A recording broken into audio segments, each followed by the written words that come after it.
Então, vamos dar continuidade ao nosso estudo sobre a Trindade, né?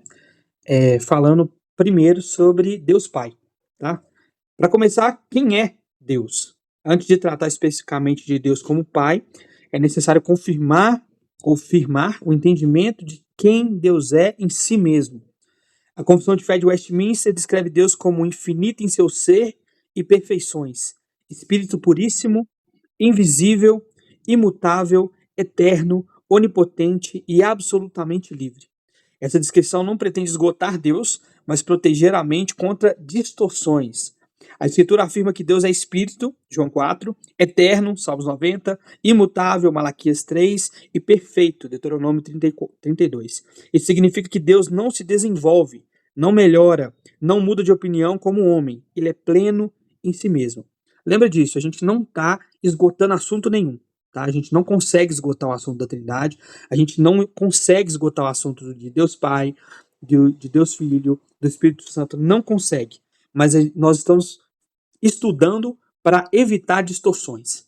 Então, quanto mais a gente conhece, e a gente se conhece baseado naquilo que Deus permite que o conheçamos, menos distorções a gente faz e mais próximo do Deus verdadeiro a gente está. Amém? Sobre Deus ser pleno em si mesmo, esse é um ponto essencial, porque ao falar de Deus Pai, não estamos falando de uma parte de Deus, mas de uma pessoa da Trindade que possui plenamente toda a essência divina. Ou seja, tudo que Deus é, em sua plenitude, o Pai é. Nós não estamos falando de pedaços. Não são, eu falei isso no nosso primeiro estudo sobre a Trindade. Não são três deuses. Não são três partes de um Deus. É um ser divino em três pessoas, tá? Segunda afirmação é de que Deus é o único Deus verdadeiro. Nós somos monoteístas, ou seja, nós acreditamos em um único Deus verdadeiro, não em vários deuses, tá? A Bíblia afirma de forma absoluta que existe um único Deus, é o que Deuteronômio 6 diz, né? No entanto, como bem desenvolvido por Herman Bavinck, essa afirmação sempre aparece em contraste com os falsos deuses das nações. Ou seja, quando a Escritura declara que há um só Deus, ela não está dizendo que somente o Pai é Deus, mas que não existe outros deuses além do Deus verdadeiro. Esse é o erro comum que os testemunhos de Jeová caem. A ideia de que se Deus é o único Deus verdadeiro, então Jesus não pode ser Deus. Mas a Bíblia nunca diz que somente o Pai é Deus. Porque a Bíblia também vai dizer que o Filho é Deus e que o Espírito Santo é Deus. Mas vai dizer que só existe um único Deus em contraste com outros deuses. Ou seja, em contraste com os deuses pagãos, eles não existem. Paulo vai dizer isso. Na verdade, nem deuses eles são. Então, assim, em contraste com os deuses do mundo, ele é o único Deus verdadeiro. Isso é fundamental para evitar um erro comum, reduzir o monoteísmo ao Pai apenas. A Bíblia chama o Pai de Deus, mas também chama o Filho, João 1, né? E o Espírito Santo, Atos 5, que a gente leu na última aula, de Deus. Portanto, o monoteísmo bíblico é trinitário. Negar isso leva a distorções graves, como veremos posteriormente nas heresias, tá? Além disso, é importante compreender que essa verdade foi atacada historicamente. No início do século IV, Ário ensinava que o Filho não era eterno, mas criado pelo Pai, afirmando que houve um tempo em que o Filho não existia. Começou a circular na igreja a ideia de que o Filho foi gerado num outro sentido, de que ele não existia. E aí Deus criou o Filho. O Filho é criado. Tá? Esse ensino parecia preservar o monoteísmo, só existe um Deus, mas na prática negava a divindade de Cristo. Isso é problemático, e eu não quero entrar muito nisso, porque o nosso próximo estudo é sobre Jesus, mas é problemático porque, então, um ser supremo, ou um ser divino, mas que não é Deus, morreu na cruz e pagou os pecados da humanidade. E quem pode pagar os pecados da humanidade é Deus. Deus precisa pagar os pecados da humanidade. Não está aqui no estudo, mas eu já falei em alguns outros estudos nossos sobre a ideia do pacto que Deus faz com Abraão. Quando Deus faz um pacto com Abraão, ele pede para que Abraão corte os animais ao meio e faça uma fila, e era assim que eles firmavam uma aliança na época, e os dois passavam entre esses animais para dizer o seguinte: se nós não cumprirmos a nossa parte do trato, que a gente se torne como esses animais, que a gente seja cerrado ao meio. E aí, Abraão dorme e quando ele acorda, Deus está passando no meio dos animais. Ou seja, ele faz um pacto com ele mesmo. Então ele está dizendo que se ele não cumprir com a promessa que ele fez a Abraão, que ele seja cortado como esses animais. E se Abraão não cumprir a promessa, que Deus seja cortado como aqueles animais. E a descendência de Abraão não cumpriu essa promessa. Nós não cumprimos essa promessa. E Deus precisou se sacrificar. Entende? Ele morre pelo pecado de muitos. Vamos lá. Por causa dessa controvérsia, a igreja se reuniu no Concílio de Nicéia, onde foi afirmado que o Filho é da mesma substância do Pai, com base nos textos como João 1, por exemplo. Né? Isso mostra que a ideia de que somente o Pai é Deus não é nova, mas já foi rejeitada como heresia pela igreja histórica. É engraçado também, porque a gente conhece, principalmente lá na Missão Ágape, muito o Concílio de Nicéia, porque conta-se a lenda de que Ário estava discursando, falando que Jesus não era Deus, né, que ele foi criado por Deus e tudo mais, e um dos bispos lá, São Nicolau, se levanta e dá um tapa na cara dele, conta a lenda. E São Nicolau é o bispo que deu origem à lenda do Papai Noel. Então, Papai Noel deu um tapa na cara do Ário lá, porque ele estava sendo herege. Por que Deus é chamado de Pai, então? Vamos lá. O título Pai não deve ser reduzido a uma ideia emocional ou sentimental, como muitas vezes acontece quando se interpreta expressões como Abba Pai. Lembra? Por isso nós chamamos ele de Paizinho. Ah, que lindo. Vamos lá.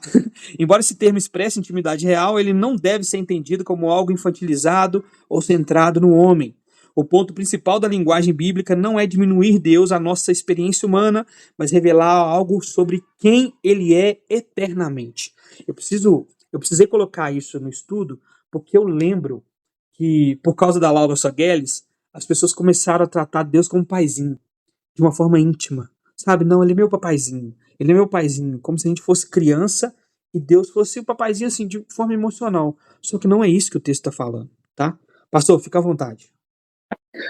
Maurício, queria compartilhar com vocês que uma vez eu vi um pastor não, uma pessoa que se diz ser pastor, ele explicando essa palavra Abba, e isso me deu uma agonia, que ele aponta para uma criança que está chorando demais a conta e essa criança ela não consegue falar.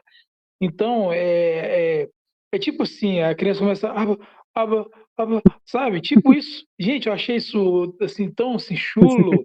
É uma forma muito infantilizada de nos achegarmos a Deus. É, E na hora que você falou isso, eu falei, gente, eu tenho que compartilhar isso com o grupo lá, porque realmente, gente, é um absurdo. Na verdade, quem estreita os laços é o Senhor, né? Não é o fato de nós o tratarmos como se nós fôssemos crianças, né? Infantis, inocentes, que não somos. Nós não somos inocentes em nada, absolutamente nada, né? Achei que isso é interessante compartilhar com vocês. Desculpa a vergonha que eu passei. pastor, extremamente pertinente, tá?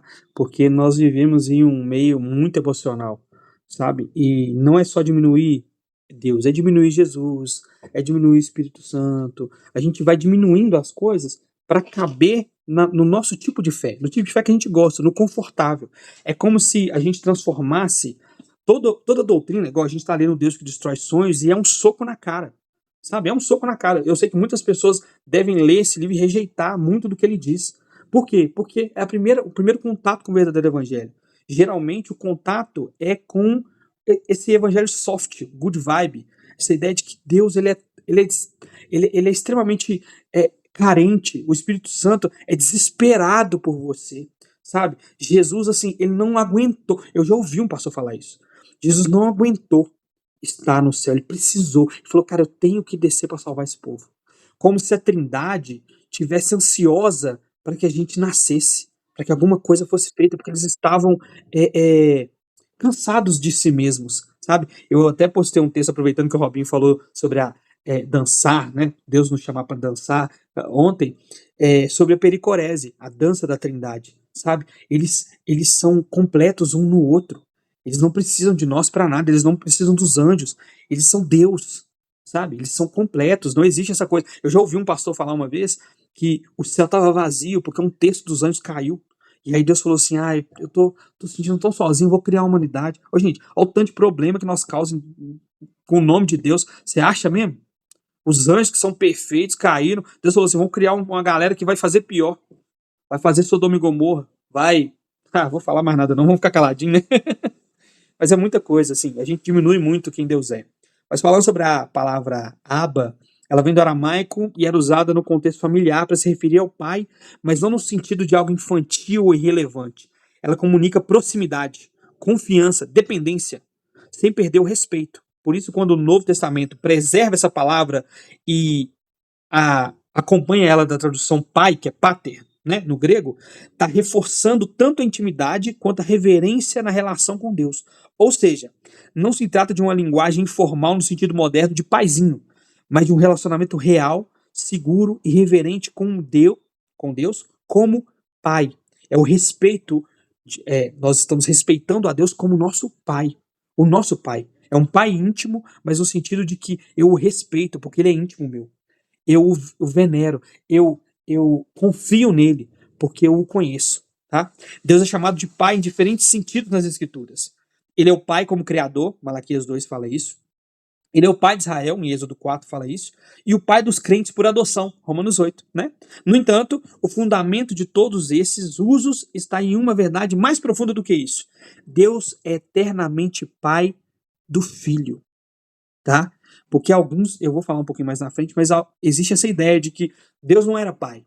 E quando ele nos teve, ele passou a ser pai. Não. Deus é eternamente pai do filho. E se vocês estiverem com a Bíblia aberta, com a Bíblia fácil aí, eu estou lendo João 17, versículo 5, tá?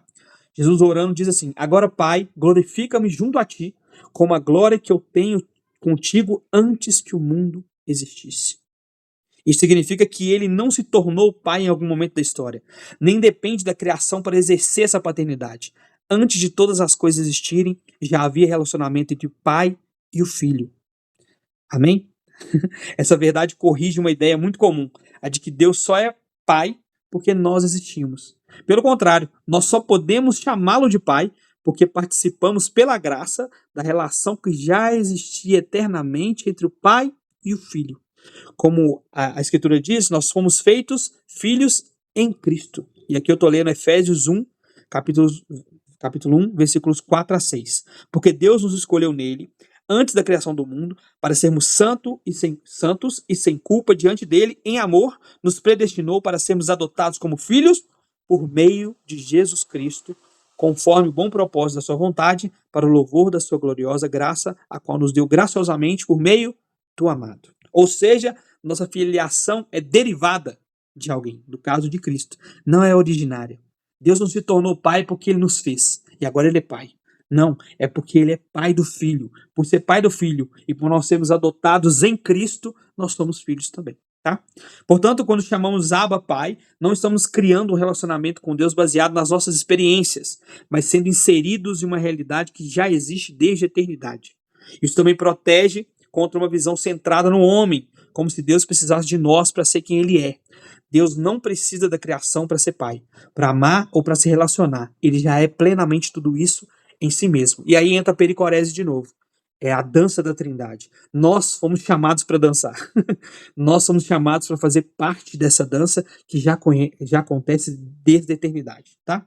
Assim, a linguagem de pai não deve ser esvaziada em emoção, nem reduzida a uma ideia de proximidade superficial, paizinho, mas compreendida como uma revelação profunda da vida interna de Deus e da graça que nos permite participar dela. É um privilégio sermos filhos e é um privilégio ele ser nosso pai, tá? Falando agora sobre os atributos de Deus. A distinção entre atributos de Deus é atributos comunicáveis e atributos incomunicáveis. Isso é uma ferramenta teológica para nos ajudar a compreender como Deus é absolutamente único e, ao mesmo tempo, como ele permite que algo do seu caráter seja refletido na criatura. Eu estava conversando um dia desses aqui em casa com o Samuel e com o Vitor Hugo. E o Vitor resolveu um problema que eu tenho há anos. Eu acreditava que nós éramos imagem e semelhança de Deus na nossa imagem mesmo, sabe? Braços, pernas e tudo mais, e que em algum momento, mesmo Deus sendo espírito, ele tinha algo disso. Só que o Vitor estava explicando, e eu nunca vou esquecer disso, da ideia de que nós somos imagem e semelhança de Deus no caráter dele. Algo do caráter de Deus é refletido em nós a ponto de sermos criaturas à imagem e semelhança dele. E assim, aqui entra o livro que a gente usa como base para esses estudos, que é Base da Fé Cristã, do Wayne Grudem. Eu indico todo mundo a comprar e ler, tá? É uma teologia sistemática super simples. Eu estou usando ela para fazer os estudos também. E assim, aqui eu não consigo ser extensivo, porque em coisas que o N. Gruden é extensivo, eu preciso ser resumido. E em coisas que eu quero aqui falar mais, ele não completa, porque é uma teologia sistemática extremamente concisa. Então, assim, leiam, por favor, porque fala com mais clareza sobre os atributos de Deus, tá? Mas eu vou passar por alguns aqui. Os atributos incomunicáveis de Deus são aqueles que pertencem exclusivamente a Deus e não podem ser compartilhados com a criação. Quando dizemos que Deus é independente, estamos afirmando que ele não precisa de nada fora de si mesmo, diferente de nós. Sua imutabilidade significa que o seu ser, os seus propósitos e as suas promessas nunca mudam, diferente de nós. Sua eternidade indica que ele não está limitado ao tempo, diferente de nós. Sua onipresença não significa apenas que ele está em todo lugar, mas que ele sustenta todas as coisas e age de formas diferentes em cada contexto. Sua onipotência mostra que ele pode fazer tudo o que é coerente com a sua natureza, e sua onisciência revela que nada lhe é oculto. Esses são alguns dos atributos incomunicáveis de Deus, atributos que só Deus tem. E, de novo, falando de Deus, o Espírito Santo tem e Jesus tem. Pode falar, Samuel. Uma vez eu ouvi que o fato de Deus ser onipresente não é de ele estar em todos os lugares ao mesmo tempo, mas é de poder e querer estar em qualquer lugar onde ele tem liberdade para ir, entendeu? É igual, por exemplo, nós não temos acesso a todos os lugares que a gente quiser, a gente é limitado a locomoção, por exemplo. Ele não, ele pode estar em qualquer lugar e em qualquer momento, independente do tempo, independente do lugar. Será que é isso mesmo? Samuel, então, eu entendo a intenção, mas é quase isso, porque essa ideia de Deus ir a algum lugar pode parecer que ele está em um lugar e não está em outro, e ele precisa se locomover para chegar até aquele lugar. Em Deus, e assim, o que a gente consegue entender sobre isso, estão todas as coisas. Ele sustenta todas as coisas, passado, presente e futuro.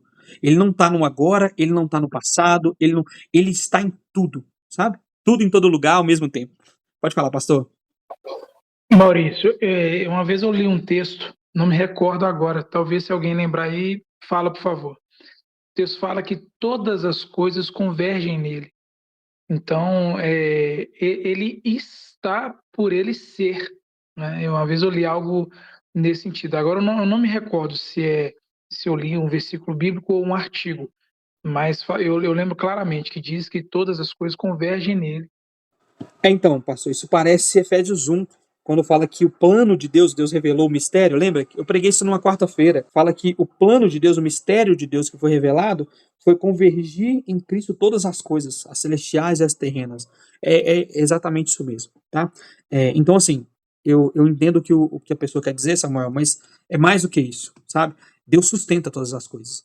As coisas não existem se ele não estiver, sabe? Não eu não lembro de quem é o autor da frase, mas eu lembro que a frase é mais ou menos isso. Não existe nada no mundo que Deus não possa olhar e dizer é meu, sabe? Tudo pertence a ele.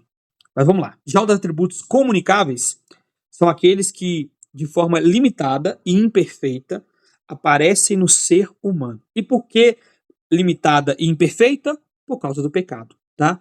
Não é porque Deus falou assim, eu quero te dar um pouquinho disso. Não, é por conta do pecado. Deus é amor.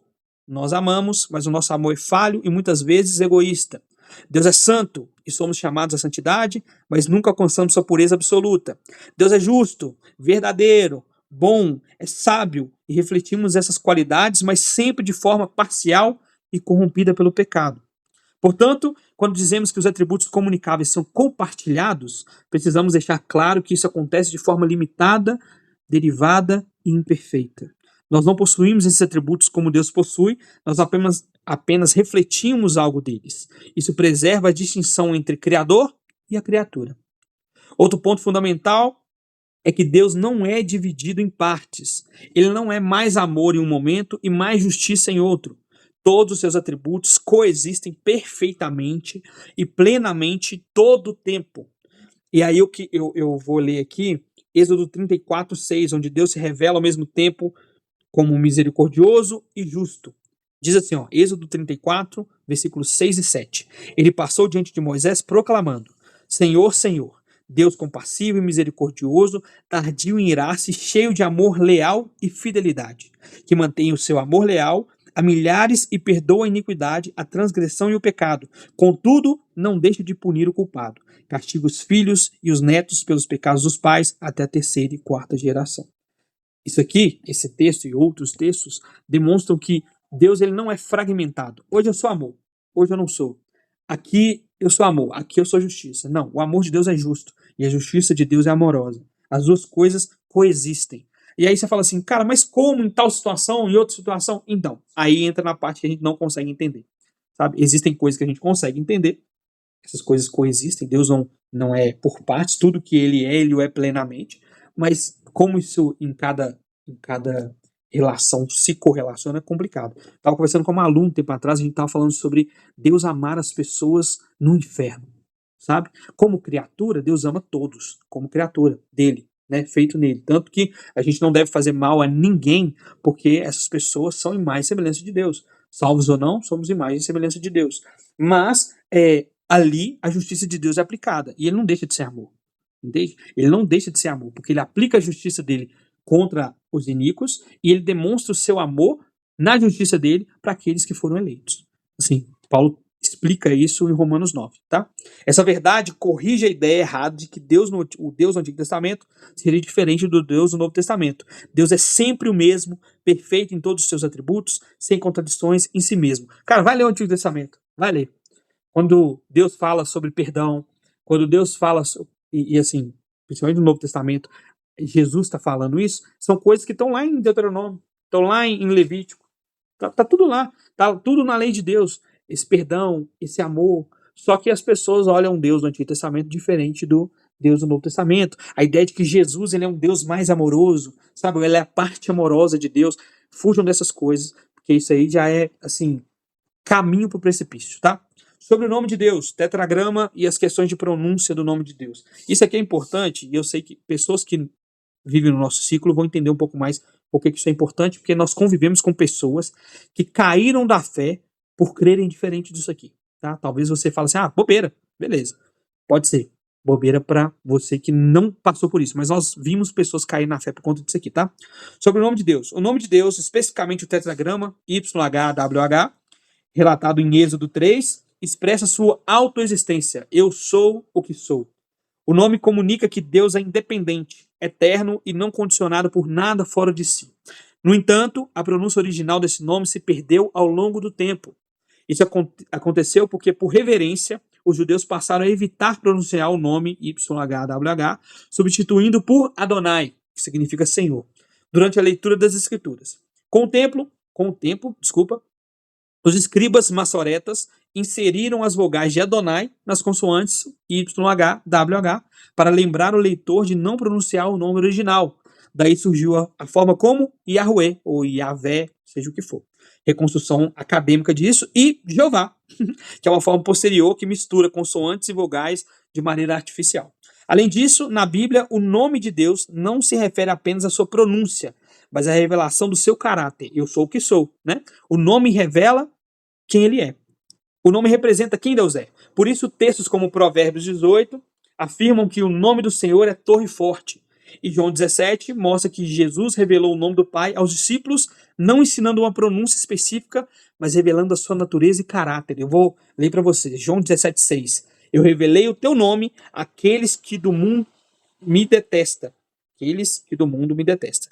Eles eram teus, tu os deste a mim e eles têm obedecido a sua palavra. Como que Jesus revelou o nome de Deus aos seus discípulos? Revelando a natureza e o caráter de Deus. Porque é isso que significa o nome de Deus. Quem ele é. Eu sou o que sou.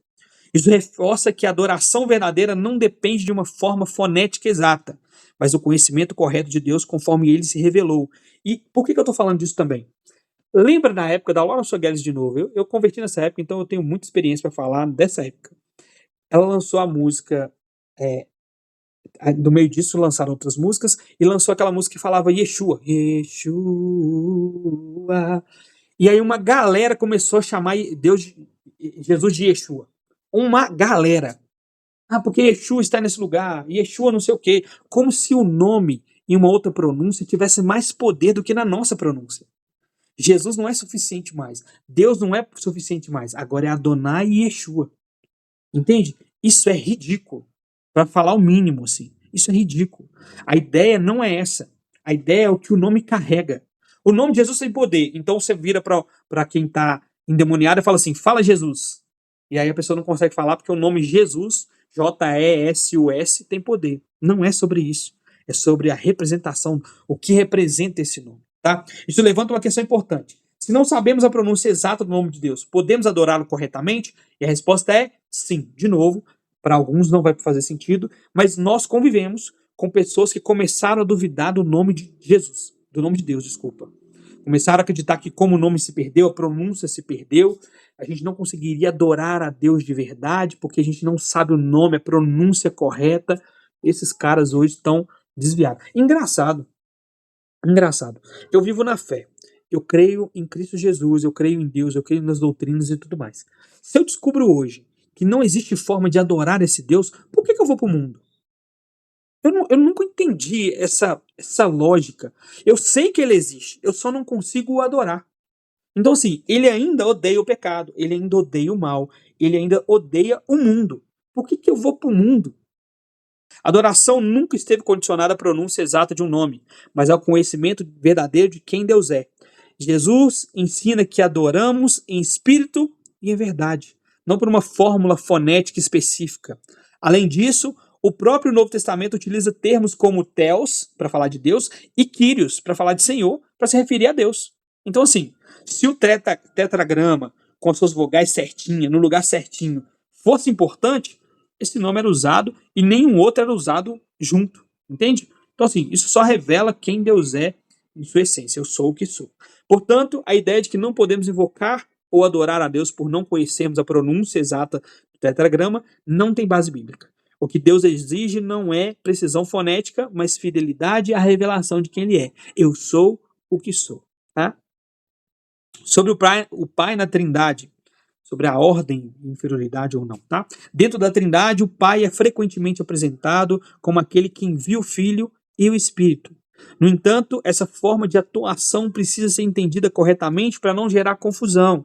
A teologia faz distinção entre Trindade imanente e Trindade econômica. Por que a gente está falando sobre esses dois termos? Eu vou explicar os termos.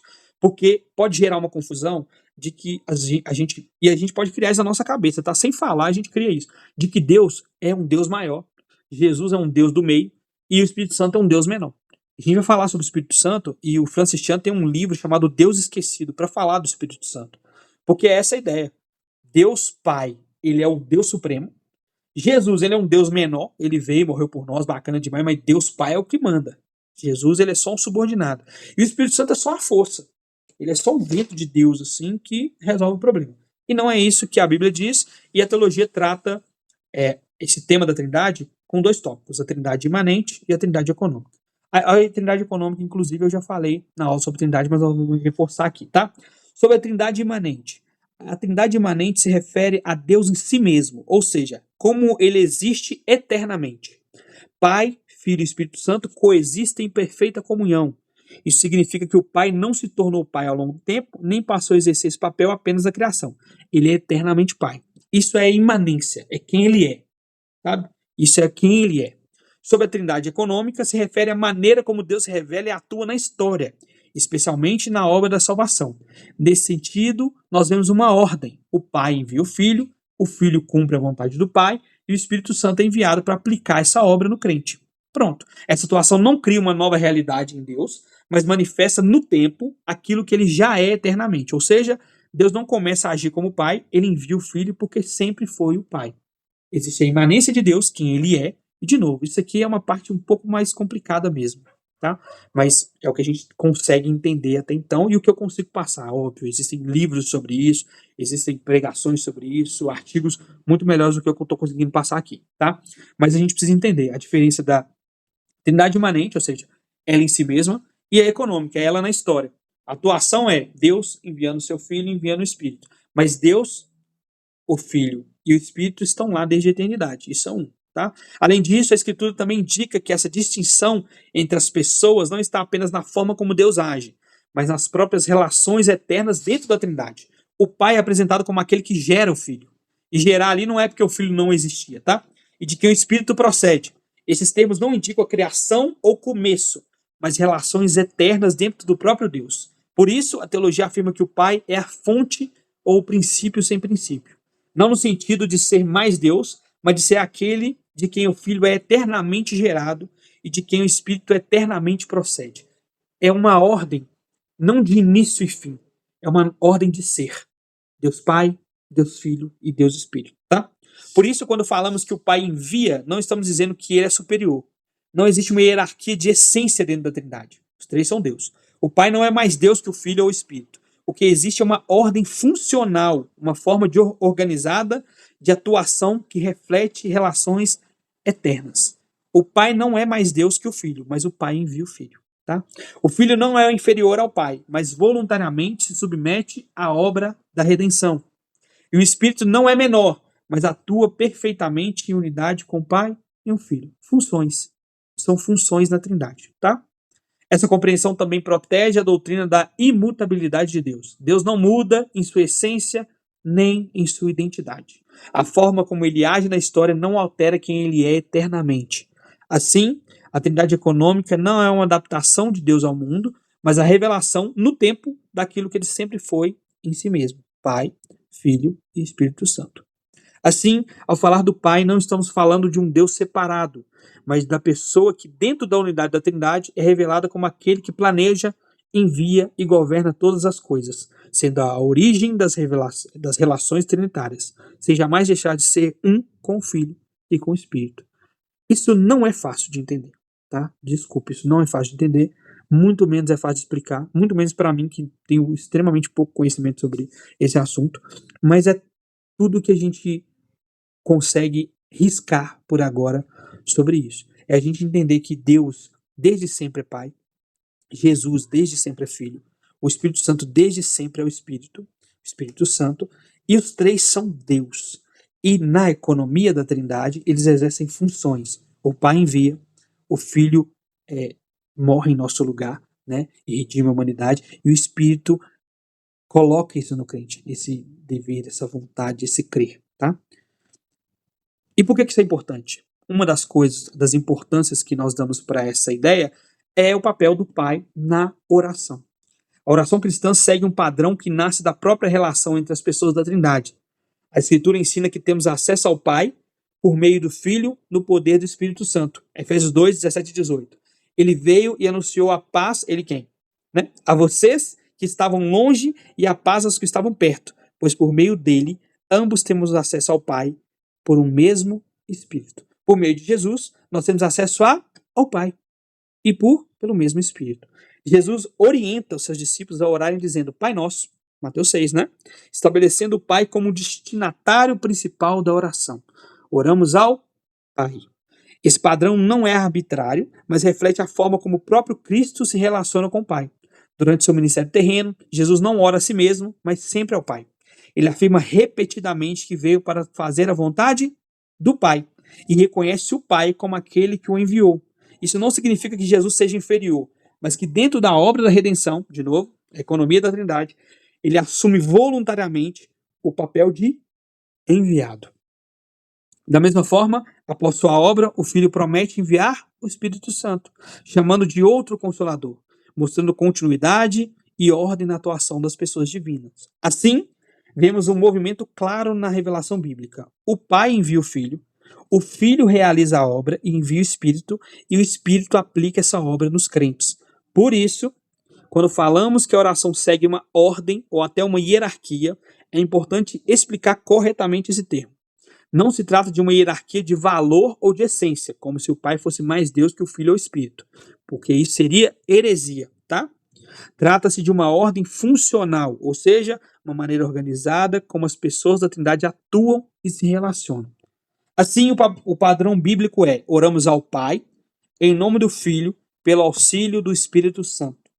Isso não significa que seja pecado ou errado orar ao Filho ou ao Espírito Santo, mas que existe uma forma que reflete melhor a revelação bíblica e a própria dinâmica da Trindade. Ou seja, a nossa oração é trinitária. Ela é o Pai, em nome do Filho, pelo poder do Espírito Santo. Significa, de novo, que é pecado ou errado você orar ao Espírito Santo e orar a Jesus? Não, mas existe uma ordem na Trindade que é respeitada na oração, tá? Orar dessa maneira não é apenas seguir uma fórmula, mas alinhar nossa vida espiritual com a forma como Deus se revelou. Deus se revelou assim, Pai, Filho e Espírito Santo. Além disso, essa estrutura na oração traz segurança para o cristão.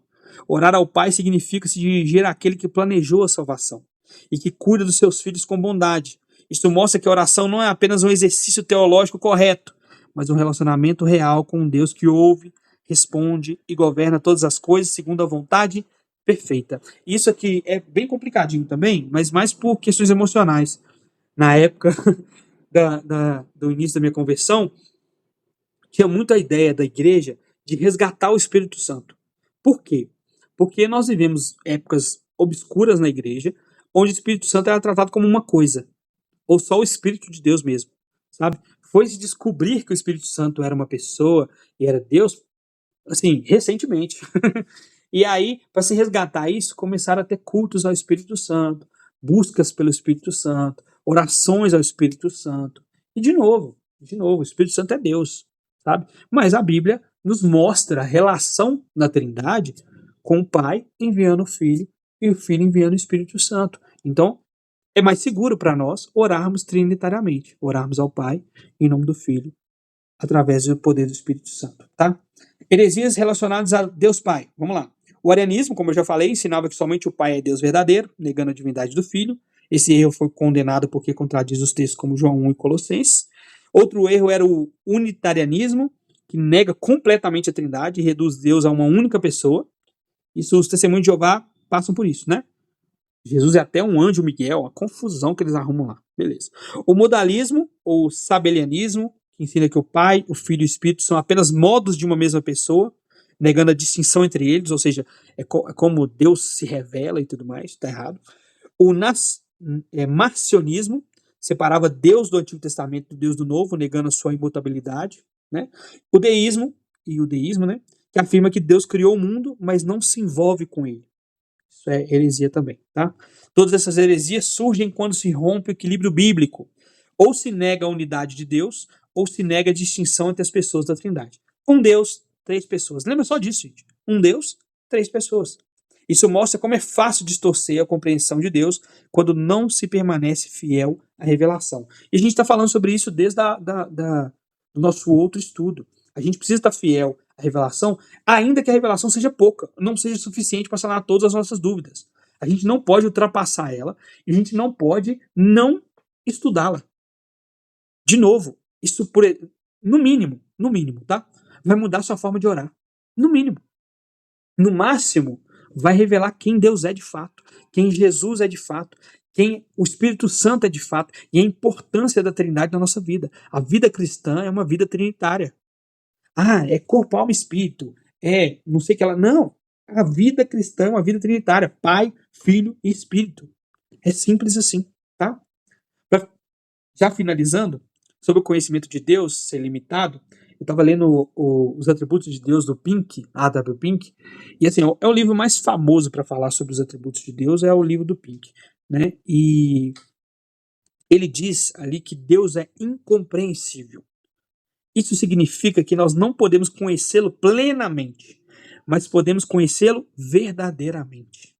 A Escritura afirma que conhecemos em parte, lembra 1 Coríntios? Hoje conhecemos em parte. E ainda assim somos chamados a crer nesse conhecimento, mesmo que em partes. Esse entendimento nos leva a um equilíbrio. Nós não devemos tentar conhecer além do que Deus revelou, mas também não devemos nos acomodar na ignorância. Somos chamados a crescer no conhecimento do Senhor para adorá-lo corretamente. De novo, gente, pensa num bajulador. Nós somos salvos, cara. Nós somos salvos por esse Deus. E nós não querermos conhecê-lo em tudo aquilo que ele nos revelou de quem ele é de uma displicência muito grande. É não compreender o sacrifício de Jesus. Ah, mas eu estou muito ocupado. Ah, mas isso aqui. Cara, a gente conversa muito lá na igreja sobre isso. Sobre como uma má teologia causa sequelas. Você percebendo ou não. Ah, cara, eu tô numa igreja aqui, tá tudo bem, sabe? Tá tudo bem. A igreja missão. Ô, gente, acontece muito, tá? E tomem cuidado para não passar por isso. Eu tava pensando nisso ontem na pregação do Robinho. Acontece muito de pessoas entrarem na Missão Ágape e falarem assim, cara, é uma igreja bíblica, só que não se envolverem com a Bíblia. Só o fato dela ser uma igreja bíblica, para eles já é uma segurança. E tá tudo bem. Tá, é uma igreja bíblica. Você tem certeza? Não, eles falam que é isso mesmo, tá valendo. O que eu conheço aqui da fé já me ajuda demais. É o tal do 2 dedos. 2 dedinhos, sabe? 2 dedinhos de café? Pois é, 2 dedinhos de evangelho. Só o suficiente para eu criar bem os meus filhos, só o suficiente para eu ser uma boa pessoa para a sociedade, entende? E tá tudo bem. E assim, não tá. Não tá. Porque o que está em jogo é a nossa alma. Se pessoas que conhecem muito ao Senhor, têm um conhecimento muito maior do que o nosso. Ano passado, ano retrasado, 2 grandes teólogos caíram. Muito feio. Ravi Zacarias, quando morreu, foi revelado que vários pecados dele, sabe? Pecados sexuais e tudo mais. E foi muito triste saber que ele viveu uma vida assim, sendo um pregador do evangelho, um importante pregador do evangelho. E Steven Lawson, que está vivo ainda, mas que foi pego em adultério, sabe? Coisa de anos de adultério. Então, assim, homens que conhecem muito a palavra de Deus. E nós? E nós, esses homens que têm conhecimento, caíram. Ah, então eu não vou estudar porque não adianta. Então, para nós aqui é o contrário. Se eles, tendo esse conhecimento, caíram, e a gente não tem conhecimento nenhum. Então que a gente busca conhecer cada vez mais para que Deus tenha misericórdia de nós, para que a gente possa adorar Ele de forma verdadeira e não caia não só nesses pecados e tudo mais, mas não caia em erros grotescos.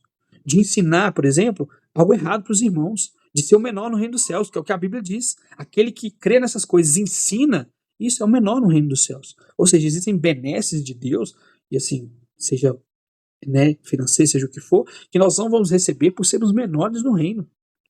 Então é importante a gente conhecer. Tá? Nós precisamos viver segundo a verdade. Tá? Eu citei 2 homens aqui. Agora, quantos aí estão pregando besteira? Quantos? O evangelicalismo moderno, ele está em crise porque temos um monte de cara que se intitula pastor falando besteira, né, nos púlpitos. E um monte de fiel acreditando, por quê? Porque é emocional. Entende? Então é muito mais fácil você ser emocional nesse momento e falar assim, gente, não, eu amo ao Senhor, o importante é isso. E que Senhor? Você não conhece o Senhor. Então você cria um Senhor e você ama Ele. Você precisa, o Lucinho falava muito isso, você precisa tomar o amargo do Evangelho também. Sabe? Porque isso é o verdadeiro Evangelho. É o agridoce do Evangelho, é o doce e o amargo. Existem as bênçãos de Deus e existem coisas sobre Deus que você vai olhar e falar assim, gente, Senhor, eu me prostro. Eu me humilho diante do Senhor, diante da grandeza dessa revelação. E o que acontece é que muitas pessoas ignoram isso. Muitas pessoas ignoram. Ignorar o que Deus revelou é tão perigoso quanto distorcer. Tão perigoso quanto. Algumas pessoas distorcem, outras ignoram o que Ele revelou. Está lá, está na palavra. Ou quantas vezes, a gente conversa muito sobre teologia e tudo mais, mas quantas vezes é apresentado um versículo bíblico claro para as pessoas e elas não dão ouvidos. Você quer ver um que é muito usado na igreja e as pessoas ignoram? Aquele que busca ficar rico cai em grande ruína. Pronto, Deus proibiu querer ficar rico. Deus proibiu ser rico? Não. Mas Ele proibiu querer ficar rico. Gente, isso é extremamente ignorado. Por quê? Porque as pessoas querem ficar ricas. Não porque existem outros versículos que contradizem. Não. É uma verdade extremamente clara na palavra de Deus. Extremamente clara. Não é um versículo difícil, uma passagem escatológica. Não, está claro lá. Mas as pessoas querem, né? Enfim. Ao final disso tudo, irmãos, nós nos juntamos a Jó. Jó diz em Jó 26:14. Veja só. Tudo isso é apenas uma amostra das suas obras. Tudo o que vimos dele são meros sussurros. Quem, no entanto, poderá compreender o trovão do seu poder? Nossa, é bonito demais, cara.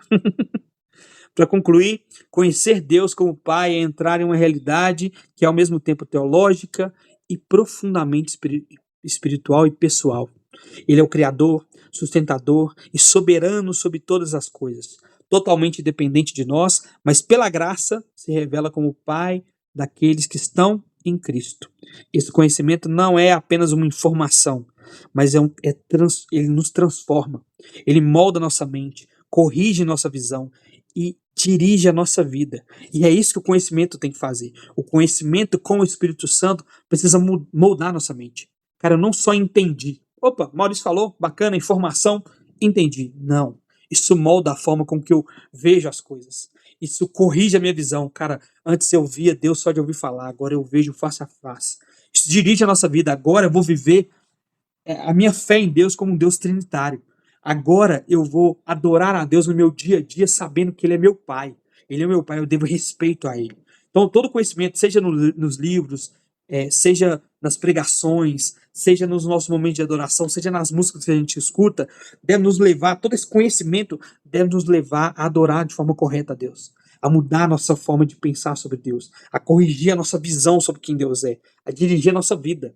É para isso que serve o conhecimento verdadeiro, tá? E mesmo conhecendo tanto, ainda estamos apenas começando.